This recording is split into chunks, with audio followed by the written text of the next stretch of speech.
Kepala Dinas Pendidikan Kota Palembang, Ahmad Zulinto, sekolah tatap muka terbatas untuk tingkat SD dan SMP di Kota Palembang akan dilaksanakan pada tahun ajaran baru yakni 12 Juli. Namun Dinas Pendidikan masih menunggu petunjuk dari Dinas Kesehatan dan pemerintah Kota Palembang. Zulinto mengingatkan selama masa libur sekolah, siswa untuk tidak berlibur keluar kota atau berpergian ke tempat wisata yang dapat beresiko terpapar COVID-19. Situ ya, janganlah keluyuran kemana-mana. Kita antisipasi corona ini, apalagi kita menjelang untuk tatap muka bersama anak-anak sekolah. Mungkinkah ini akan kita laksanakan? Kita masih menunggu juga apakah bisa tatap muka atau tidak. Tapi yang jelas jangan kemana-mana, ya berada di rumah di Kota Palembang ini. SMP Negeri 1 Palembang yang menjadi salah satu sekolah yang ditunjuk untuk menggelar pertemuan tatap muka terbatas di Palembang telah mempersiapkan protokol kesehatan, mulai dari tempat cuci tangan dan mengatur jarak tempat duduk siswa. Waktu dan materi pertemuan tatap muka juga akan dibatasi sesuai dengan petunjuk.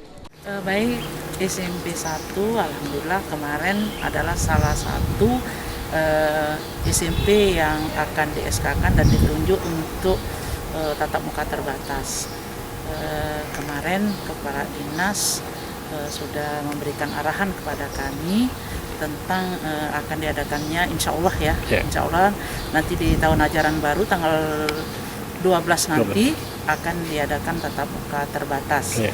Yang mana SMP 1 kami insya Allah siap untuk mengadakan tatap muka terbatas, baik itu persiapan di sekolah, sarana prasarana maupun jadwal-jadwal program-program secara akademiknya sudah kami siapkan sesuai dengan petunjuk dan arahan dari Diknas. Di SMK Negeri 7 Palembang, persiapan tatap muka juga telah dilakukan dengan menerapkan protokol kesehatan ketat dan pembatasan jam belajar.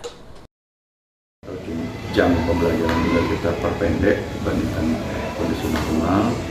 Dan kita juga untuk sarana penunjang, cuci tangan pakai sabun, masker, jaga jarak kita.